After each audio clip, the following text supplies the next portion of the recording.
What's good, Caribbean Today family? I'm here with international recording artist Pierre Lucky LeBlanc, a versatile musician, composer, producer, recording studio owner, and engineer with 12 albums to his credit. He performs a variety of styles and can seamlessly switch from compa, tubadu, zouk, reggae, calypso, soca, and classic R&B. This versatile musician was born in Port-au-Prince, Haiti, and migrated to Queens, New York with his parents in 1971. As a teenager growing up in New York, Lucky made his musical debut with the popular compa group Pacho Combo, which started out as a high school group and later became a college band.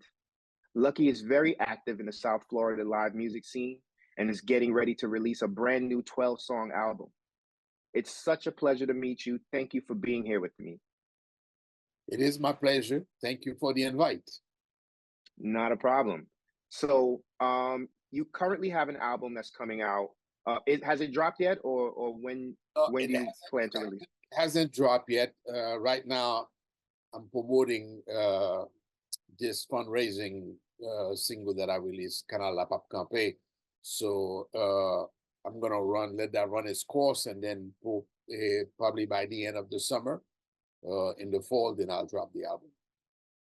Okay, great. So, what can new listeners that are just discovering your music expect from this latest fundraising single and the project that you plan to drop later? Well, this fundraising single is a project. It's a song that I wrote and recorded the song and did a music video. And its purpose is to raise funds for a movement in Haiti that is called Kanal La Pap Kanpe. Now, Kanal La Pap Kanpe is translated into the canal will not stop. It's peasants in Haiti, that have taken matters into their own hands, start irrigation canal off a river that is a natural border between the Dominican Republic and Haiti.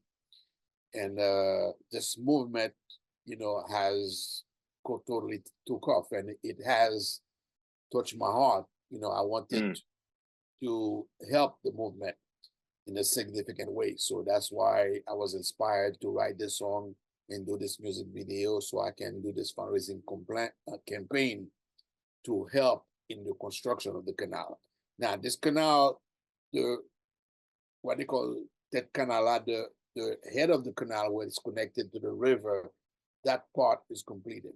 Now they are into phase 2, which is distribution, of the water. Haiti has thousands and thousands of acres of good land. What they need is good irrigation system so that the people can grow food, which they used to do. Haiti can grow enough food to feed all their people and export, which they used to do. But mismanagement and political instability and foreign interference, have prevented that from happening. So the people have taken matters into their own hands. Here in South Florida, using the platform that I have as a musician, helping this situation with this fundraising campaign. So the album is gonna be 12 songs. The first 6 songs is gonna be mostly dance oriented music, which is like a crossover between soca and compa, and more dance oriented. But the last 6 songs are gonna be more jazzy ballad type of music. So that's basically what's keeping me busy this year, which is a lot. That's amazing. And I love that you felt so inspired to donate and to create this single so that you can contribute to the construction of this canal. With everything going on in Haiti at the moment, do you believe that this canal can really like help spark something, positive, like just like a snowball effect where the people see that, you know, with the government kind of in disarray at the moment, that they'll be able to kind of take their agency back and start to create a better situation for themselves? Actually, it has. Um, Mm. to give you a little background information, okay? Mhm. Um, this food insecurity, you know, goes way back. And one of the reasons for this food insecurity, is, during the presidency of Aristide, uh, President Bill Clinton, you know, in concert with President Aristide, they decided to bring import rice from the United States into Haiti because the farmers in Arkansas had a surplus of rice, Mm. which the United States government was subsidizing. So the decision was made. People were against it, but they made the decision anyway. But it was a Mm. bad decision, and President Bill Clinton has apologized for that. But it's too late, because what happened is that they flooded the market with cheap rice from the United States. So now the farmers in Haiti were not able to compete Mm. selling their goods. So when you working really hard and you growing rice and you have cheap rice coming flooding the market and you cannot sell your rice, so they stop working. So all the infrastructure, the irrigation system, the farming, everything went down the tube. But Mm. this movement, Kanal La Pap Kanpe, has inspired people. Now, this movement is happening in the northeast of Haiti, but it has touched the whole island now. People from all over the island, South, Central, Latibonite, have taken the example of the people in the Northeast and they start building their own irrigation canal. So this is going to be a revival of agriculture in Haiti because Haiti has over 11 million people and about 5 million people have food insecurity. Mm.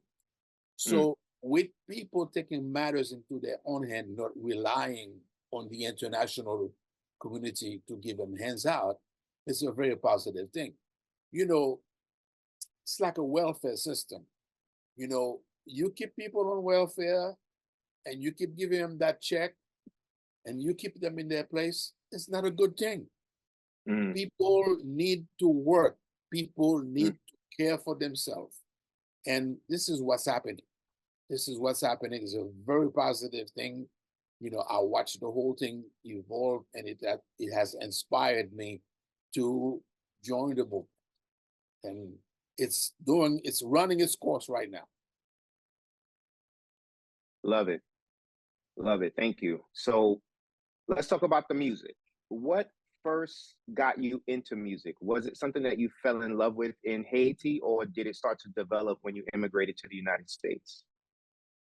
When I was a young boy in Haiti, I lived in a neighborhood where all the teenagers, the guys that were a few years older than me, there were a lot of musicians. Okay. So I used to go watch those guys play music. I used to go to festivals, everything that I always loved music, but I did not have the opportunity to play music Mm. Mm. because my parents, they were in the church and they did Mm. not approve of that direction. Caribbean parents and very religious. If I wanted to sing, you better come and sing in the church. Right. Hmm. So, Exactly. but when I moved to New York, uh, they became a little more relaxed. And then I ran into some friends in high schools, and we started this band, Patrick Combo. We started this band, and at the time, none of us were really musicians. We were learning. We were Mm. learning, but we had other musicians who would come to our rehearsal and teach us and give us pointers. But we were very popular. We weren't that good, but we were really, we were really, really, really popular with the ladies, you know. And I bet. then this high school band became a college band, and then we started doing all the festival in all the colleges in New York, Queens, Manhattan, Brooklyn, and we became very popular. And then Wow. when everybody went their way, I joined the Air Force and everything. But in the Air Force, I was exposed to music even more because Mm, I joined this program that they have in the Air Force that they call Tops in Blues. It's a program mm, where they have talent competition at base level, and the winners goes to command level and worldwide levels, and they select the best talents. They go on tours, and the purpose of those tours using the airmans is to promote the morale of the troops to and right. to recruit more troops. So I got involved in that. And when you doing these engagements, it's not like you in the military. You dress like stars, you wear civilian clothes, and Mm, I got more and more and more involved in music. And then when I left the Air Force, I moved to Miami to pursue a career in music. But it hmm. was a double career because I had a family. I had to take care of my family, so I had a Of double course. I had a double career in avionics and music. Hmm. So Hmm. music has always been a major part of my life, since my teenage years in New York. But that's amazing that you never gave up on that dream and just continued to pursue it, even though you had other things going on. I think that's a lot of, especially from the Caribbean, and you have that. My parents are from the Caribbean, but I was born here. But that's like ingrained in me. It's like make the money, but always keep pushing for that dream. So, to see you accomplish that is quite an inspiration. Now you mentioned avionics, and I know that you had a 28-year career in avionics, specializing in combat fighter aircraft automatic flight control systems while you were in the Air Force, and then commercial air transport avionics systems at Honeywell Aerospace. Can you talk a little bit more about that? Like what it seemed to do it for 28 years. That's a long time. That's a passion. So like what kept you going with that career? Just as I was passionate about music, I was very passionate about avionics. Um, when I joined the Air Force, and I just love those jets. Mm, I love those fighter jets, the roar of those jets. I used to say, I mean, no matter how many times you see those jet lands and take off, you always turn around and look at them. It's like mm-hmm. it's like women. No matter how many times you look at them, it's so beautiful. You still gotta turn around and look at them. And I was in flight control. Flight control. Automatic flight control is the system that fly the aircraft automatically with the pilot hands up. So I was very, very passionate about that. And Mm, when I left the Air Force, I was employed by Allied Signal, well, Bendix Avionics. But Bendix, the company was purchased by Honeywell, Allied Signal, but then became Honeywell, merging, that mm, company merging. So that from flight control system took an expansion into all type of other systems, specializing in transponders and instrumentations and radars and everything else. And the transponder is like the license plate in the sky. That's what mm, identified the aircraft. The air traffic controller, can tell the aircraft the altitude and guide the aircraft to land safely on a particular airport. So uh, it was a double career. I went to right. work in the morning. I went to work in the morning, worked my 8 hours. I came home, got some food, took a shower and everything, and I was in my studio. You know, Mm, and, and in the weekends, I was playing gigs. I'm always with a, a group, with a group of Hmm. musicians working. So over the years, I did a lot of recording. I put my own studio together. Uh, that was like I think it was 2000. I put my own studio together. Then since I built my own studio, a lot of I used to have a lot of clients. I used to have a lot of Mm. private clients because I don't advertise my studio. I don't take I don't bring people that I don't know in my studio because my Mm. studio is in my home. So Right. it's only my friends of my friends who come to my studio. So it has been a passion, a dual passion. And then uh, Honeywell, they decided to relocate the plant from Fort Lauderdale Mm. to Texas. To Texas, they at the time the Honeywell offered me to move, to Texas with them, and I was established down here. Right. So so well, I didn't want to go, and they gave me a very attractive package, and Right. so I took the very attractive package and retired early, and then went into music 100%. And that's the Amazing. story. And that's the story. Amazing. And you have a big you have a big family, Like that would have been a lot for everybody to kind of Yes, pick up and go. yeah, I'm established here. This is I have, beside my children and my wife and everything, I have immediate families. I have my sister here, and Mm. I have all my friends are here. You know, um, I have my roots here. Right. I'm well connected. I'm known in the community, and I just didn't see myself just go somewhere else and start all over. Start Yeah. all over, and I didn't want to do that. So I took the package, and it was good. It was good because the music business is up and down. Mm-hmm. Sometimes it's good. Sometimes you have the season that are really good, and some season are Mm-hmm. not so good.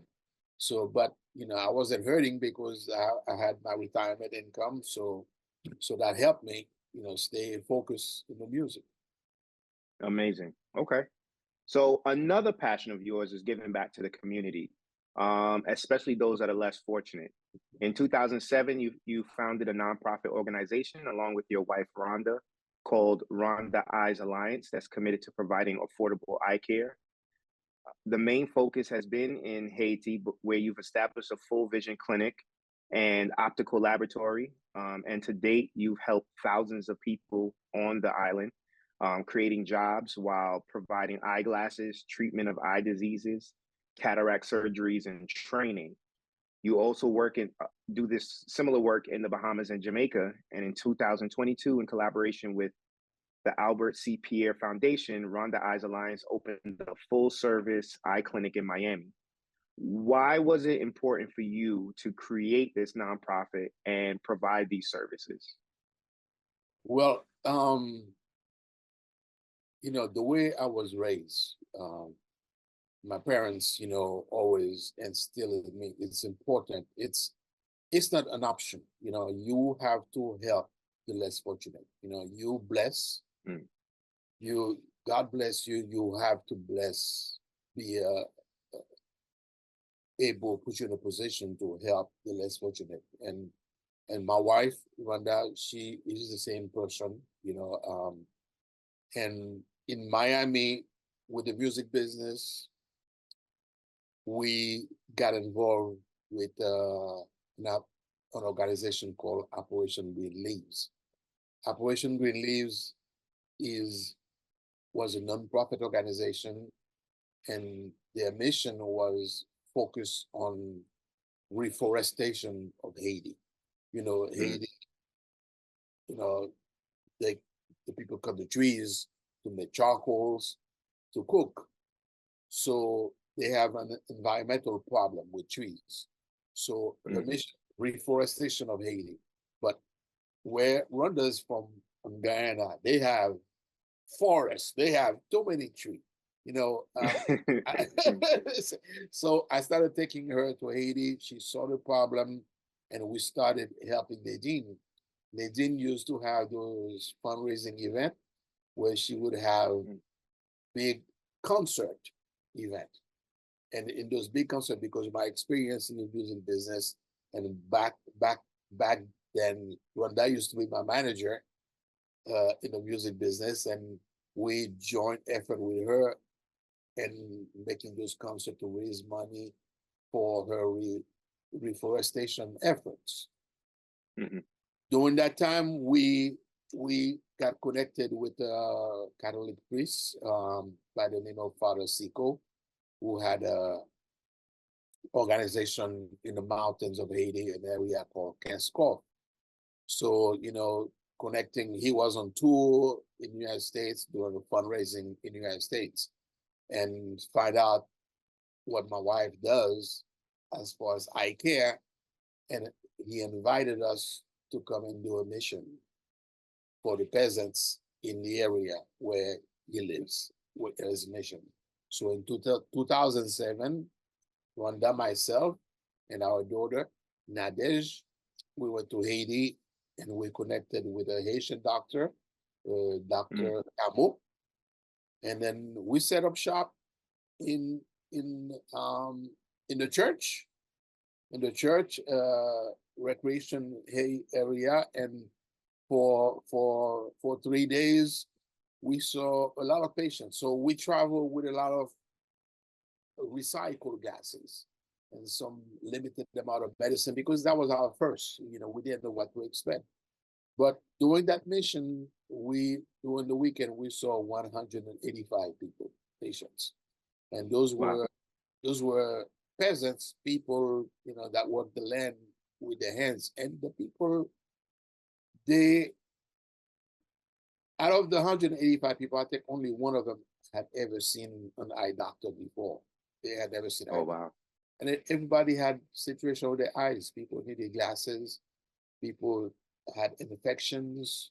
People needed medications, antibiotics. People had cataract. People needed surgery.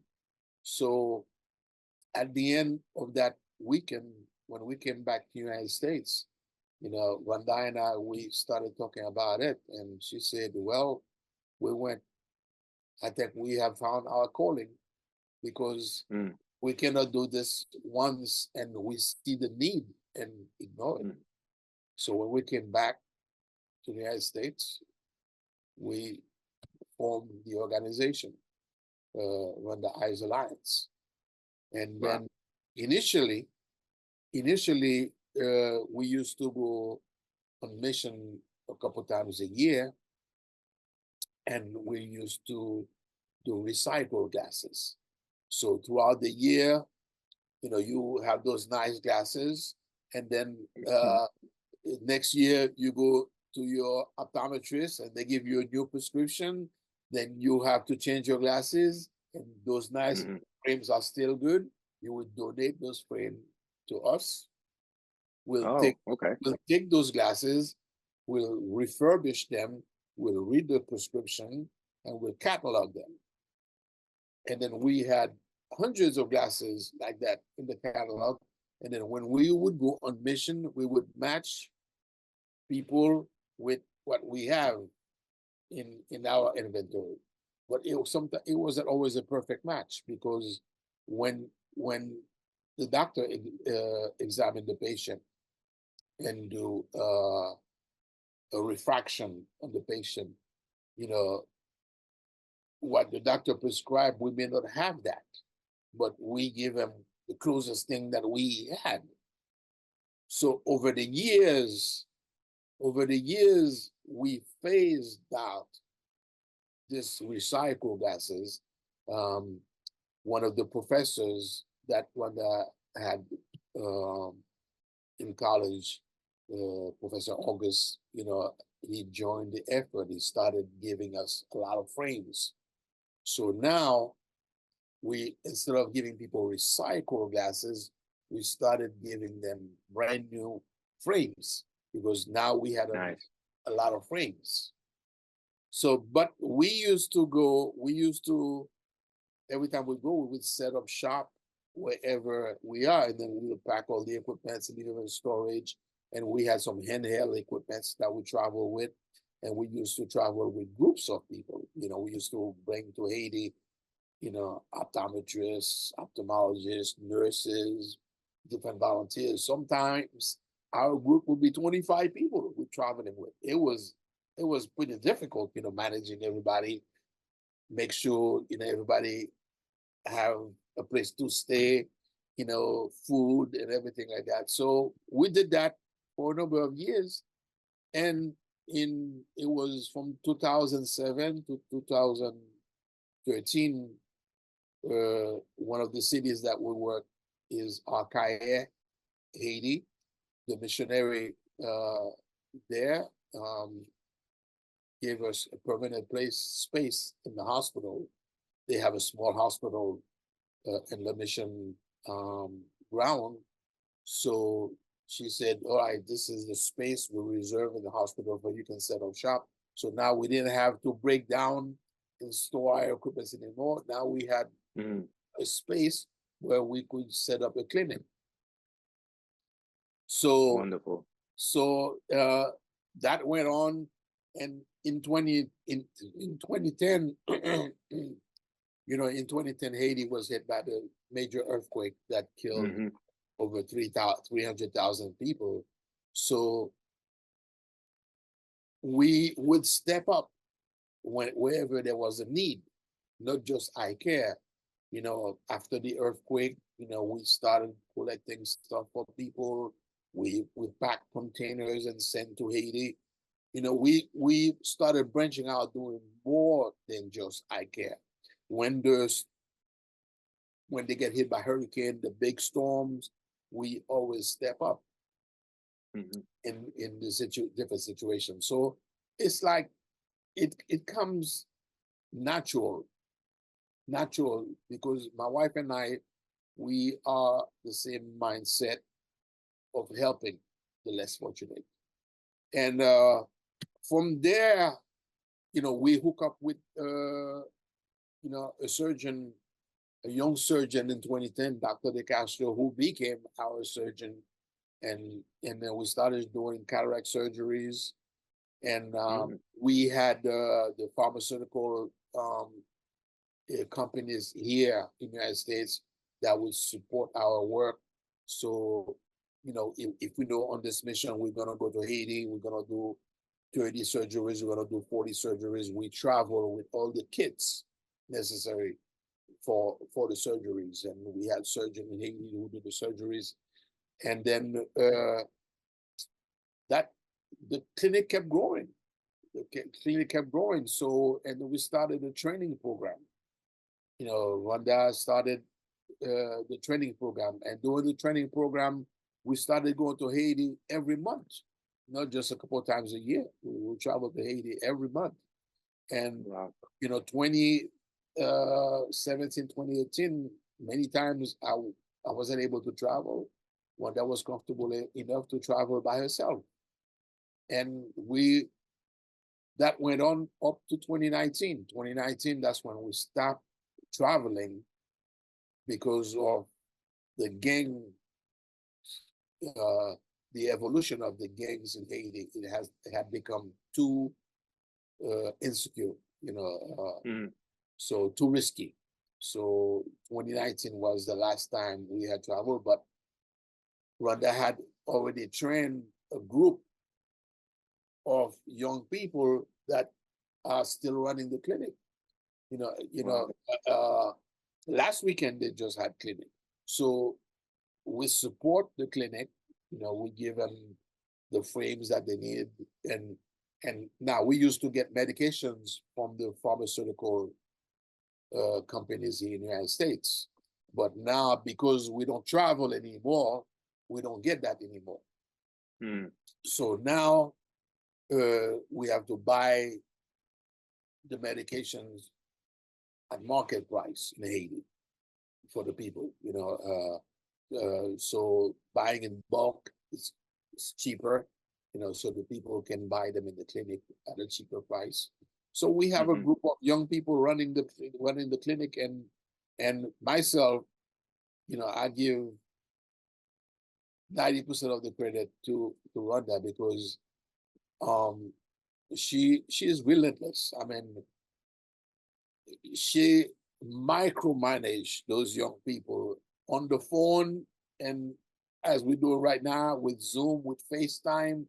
I mean, when they have clinic, she, before clinic, it's a tradition. They have prayers before clinic. She's there in the prayer before clinic. She makes sure everybody's dressed properly. If somebody wear their raincoat clothes to come to work, well, they say, no, you cannot work like this. You gotta go. You have to. You represent Rhonda Eyes Alliance. You have to look a certain way, and this and now the clinic is very important to them, because it creates jobs for them. It creates jobs for them. So they have become very responsible, because they know they need that job. So so this is the story. This is the story. And then, like I said, our humanitarian work is more than just glasses. We always kind of step in where the need is. And this canal thing, I watch this thing evolve, because I would watch the news, Haitian news, all the time, and I see the evolution of the canal. I see how everybody's jumping into help, and I see the people that are responsible. So I decided to contact the president of the committee that runs the canal, Pastor Moise, and then inform him what we're going to do to help the canal. And with his blessings, we went ahead and started this fundraising campaign. And then so far, wonderful. Yeah. So and what's the name? What's the name of the canal? The project, the canal project? Kanal La Pap Kanpe. Kanal La Pap Kanpe. Which is like a slogan that when the people started the project, okay, they got a lot of opposition from the Dominican Republic, okay? Now, the Dominican Republic, according to a treaty with Haiti that was signed in 1929, both republic, well, let me back a little bit.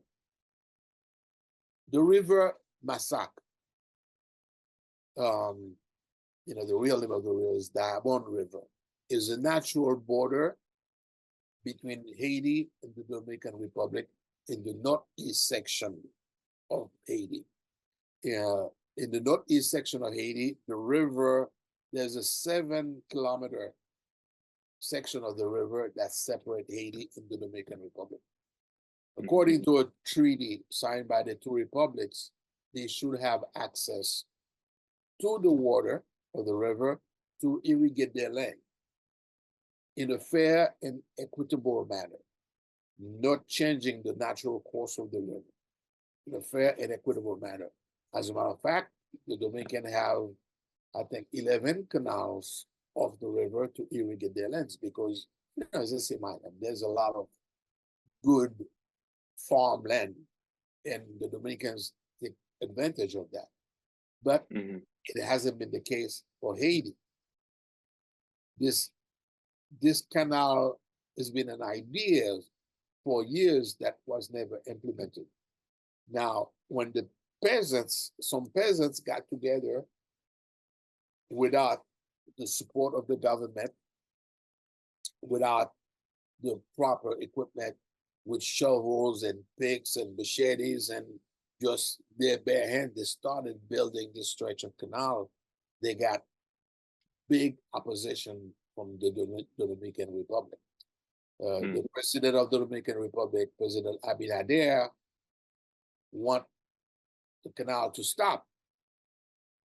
So he started taking some measures, sending his troops to the border in a campaign of provocation and intimidation. And then he started deporting Haitians from the Dominican Republic. And then when that didn't work, he decided to close the border between Haiti and the Dominican Republic. I mean, closing sea, air, and land. Mm. But all these things that he did had the opposite effect. It motivated the people to join forces together to build this canal. It had the opposite effect. As a matter of fact, when he was deporting people, thousands of Haitians who were living in the Dominican Republic self-deported. They went back to Haiti. And this movement of building the canal, there's a slogan that came out of it that says Kanal La Pap Kanpe, which means the canal will not stop. It became a movement. And all of a sudden, Haitians from all over the world started helping, donating to help build this canal. And then they form a committee to that's gonna administer the building of the canal. You know, they have, you know, the engineers and the architects that volunteers and draw the plan and to make it happen. But Right. the government of Haiti did not help him. Government did not help him. It was up to the people. They only had one tractor, one excavator, you know, to do. They only had one. And then in the middle of the project, there's a pastor in Miami who sent them another one. So it's a movement that is done by the people, and they have completed that segment of it that catch the water from the river, and it's a 7 kilometer of canal that goes into a different area that get distributed. So now they are in phase 2 now, the distribution of the water.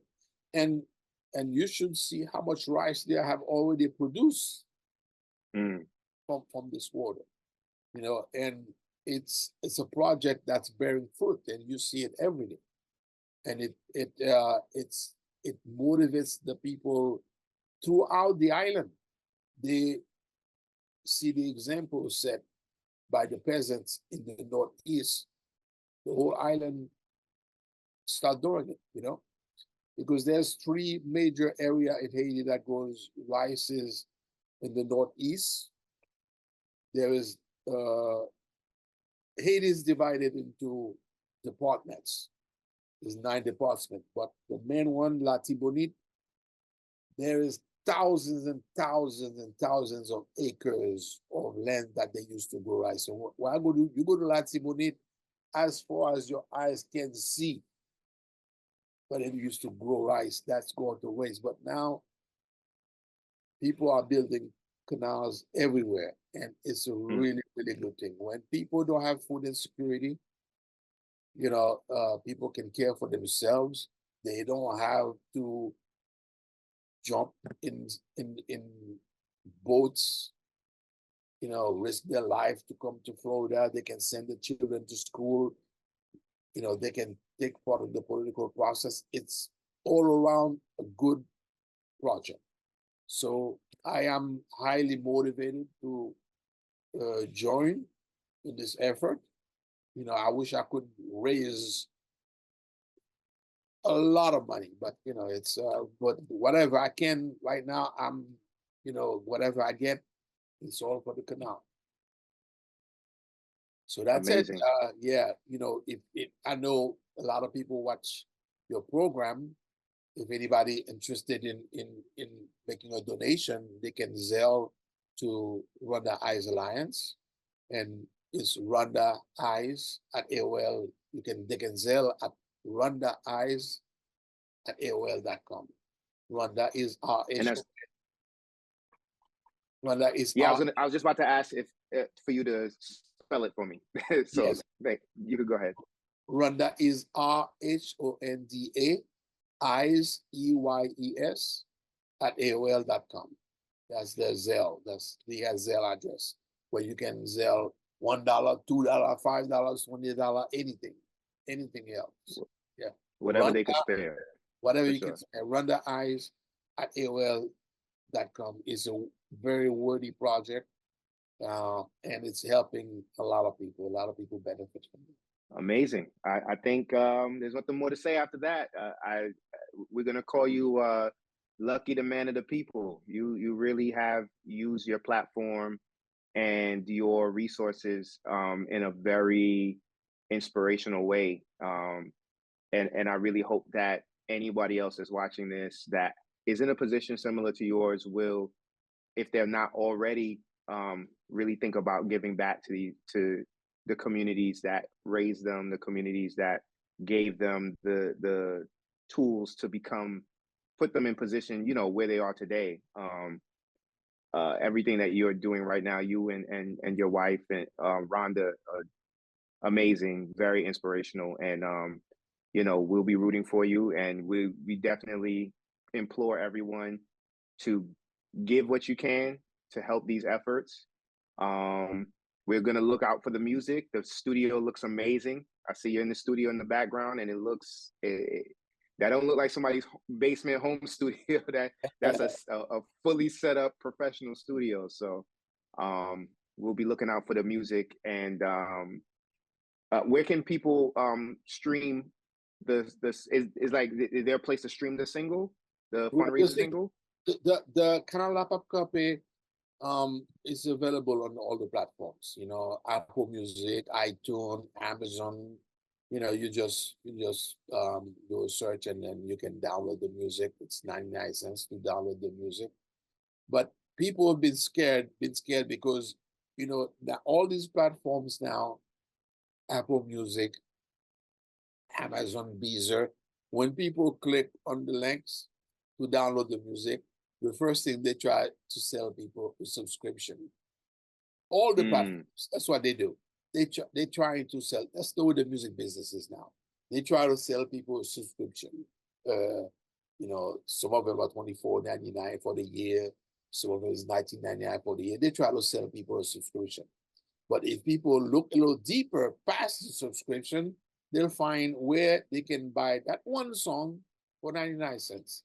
But most people don't look deeper. Most people, they go Apple Music, and Apple Music try to sell them a subscription, and they don't want to sign up for a subscription, and they move on.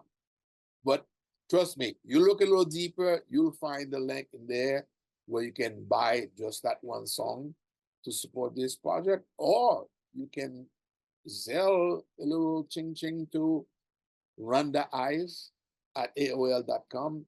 And on that note, I want to take this opportunity to thank you because, it's people like yourself and your platform, Caribbean Today, and others that give us the means, give us the platform to get the word out. Because, what I'm doing, I would not be able to do it without people like you. And for that, I am very grateful. I'm very thankful. And for you giving me the time, the opportunity. I know you have a very busy schedule, and you're giving me a whole hour of your time so I can promote this situation here. I truly appreciate that. Well, it was more than my pleasure. I enjoyed this conversation. I learned so many things that I didn't know. I speak on behalf of Caribbean Today just to say that, this is part of why the platform was created, to support people in the community. And when I say the community, I'm talking about the Caribbean diaspora, and even the farther reaching, just African diaspora, to support each other, to get the word out about amazing things that are happening. This is how we do it. This is how we support each other. So, if we don't support each other, who's going to do it? Exactly. So more than happy to give you this platform and to have this conversation with you. And Thank you. Thank you for everything that you do. And we can't wait to see the things that you have planned in the future. And we can't wait for the album. We need that All right. album. Yeah, So yeah, it's coming soon. I basically the album is basically completed, but you know, I have all this music now that's gonna come out toward the end of the summer. I might be tweaking a little more, you know, because I have the time. It's not really needed. right. I Yeah, got you. I yeah, got you. yeah, Well, yeah, yeah. So that's it. Thank you very much. Appreciate all it. righty. Have a good one. Thank you Have a again. good one. Enjoy the rest of your day. All right. Same to you. Thank you.